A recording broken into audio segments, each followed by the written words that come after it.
days are coming. Welcome back to the fourth day of our Onam series. നമ്മൾ ഇന്ന് try ചെയ്യാൻ വേണ്ടിയിട്ട് പോകുന്നത് ഒരു ധാവണി സ്റ്റൈലാണ്. നമ്മുടെ പഴയ നാടൻ ലുക്ക് അതാട്ടോ ഇന്ന് ട്രൈ ചെയ്യാൻ വേണ്ടിയിട്ട് പോകുന്നത്. അപ്പോൾ അച്ചാർ എന്താന്ന് നോക്കാം.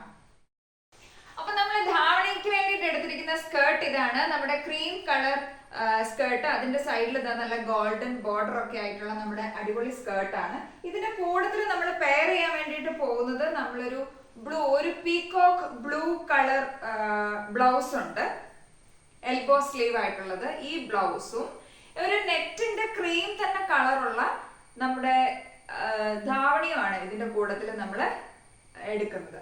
പിന്നെ നമ്മുടെ ആക്സസറീസ് എന്ന് പറയുന്നത് ഈ വളകള്, ഇതിലൊരു വൈറ്റ് സ്റ്റോൺസ് ആയിട്ട് ഉള്ള ഗോൾഡൻ നമ്മുടെ വളകളാണിത്. ഇതിനൊരു റൂബി സ്റ്റോൺ ആണ് കേട്ടോ. ഇതിന്റെ ഡിസൈൻ വരുന്നത് റൂബി കളറാണ്. ആക്ച്വലി നമ്മുടെ ബ്ലൗസ് പീകോക്ക് ബ്ലൂ ആണ്. എനിക്ക് ബ്ലൂവിന്റെ സ്റ്റോൺ ഉള്ളത് എടുക്കണം എന്നുണ്ടായിരുന്നു, പക്ഷെ അത് കയ്യിൽ അവൈലബിൾ അല്ലാത്തത് കൊണ്ട് നമ്മൾ റൂബി സ്റ്റോൺ ആണ് എടുത്തിരിക്കുന്നത്. അതുകൊണ്ട് തന്നെ അതിനെടുത്തിരിക്കുന്ന ഇയറിങ്ങും അങ്ങനെ തന്നെയാണ്. നമ്മുടെ ജുംക്കയാണ് ഇന്നത്തെ ഇയറിങ്. ഇതിലും ഒരു റൂബി സ്റ്റോൺ, പക്ഷെ ഇതിന്റെ മുകളിൽ ഒരു ഗ്രീൻ സ്റ്റോണും കൂടെ ഉള്ള ഒരു ജുംക്കയാണ്. അപ്പൊ നമുക്ക് സ്റ്റൈൽ ചെയ്യാം.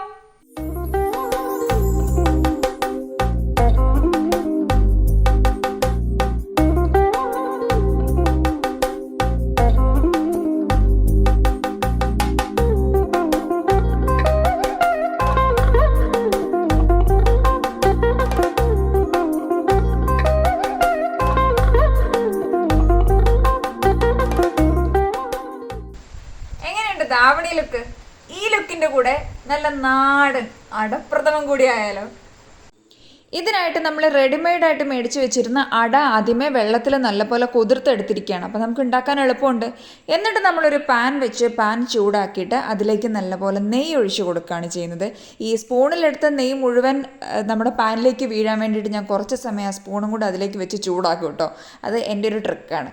എന്നിട്ട് നമ്മൾ ഈ നെയ്യ് ചൂടായതിലേക്ക് നമ്മുടെ കുതിർന്ന അട ഇട്ട് കൊടുക്കുകയാണ് ചെയ്യുന്നത്. ഈ അട ഇങ്ങനെ കൂടി ചേർന്ന് പോകാതിരുന്നാൽ നല്ലതായിരിക്കും.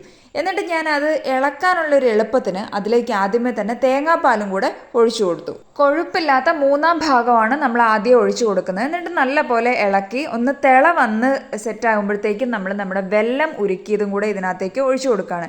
എന്നിട്ട് നല്ല പോലെ ഇളക്കുക. അതൊന്ന് കുറുകി വരുമ്പോഴത്തേക്കും നമ്മൾ ബാക്കി കുറച്ചും കൂടെ ഉണ്ടായിരുന്ന 3/4 ഭാഗം തേങ്ങാപ്പാൽ ഇതിലേക്ക് ഒഴിച്ചു കൊടുത്ത് അടച്ച് വെച്ച് നമ്മൾ വേവിച്ചെടുത്തു. ഈ വെന്ത് ഒന്ന് കുറുകി വന്നതിലേക്ക് നമ്മൾ ഫ്ലേവറിന് വേണ്ടിയിട്ട് കുറച്ച് ഏലക്കാപ്പൊടിയും കൂടെ ആഡ് ചെയ്തു. എന്നിട്ട് നല്ല പോലെ ഇളക്കിയെടുത്തു. ഇതിലേക്ക് 1/4 ഭാഗം തേങ്ങാപ്പാൽ ആവശ്യത്തിന് ഒഴിച്ചു കൊടുക്കുക. എന്നിട്ട് വേണമെങ്കിൽ ശർക്കര കുറച്ചുകൂടി ആഡ് ചെയ്യുക. ഇതിലേക്ക് നമ്മൾ നമ്മുടെ നെയ്യിൽ വറുത്ത് കോരിയ അണ്ടിപ്പരിപ്പ് മുന്തിരിങ്ങയും കൂടെ ചേർത്ത് കൊടുക്കുമ്പോൾ പായസം റെഡി.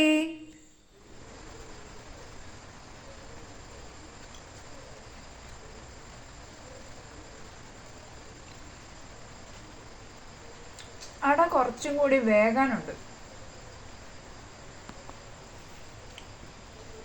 ടേസ്റ്റ് അടിപൊളിയാണ്. അട കുറച്ചുകൂടി വെന്തിരുന്നെങ്കിൽ കഴിക്കാൻ കുറച്ചുകൂടെ രസമുണ്ടായിരുന്നു.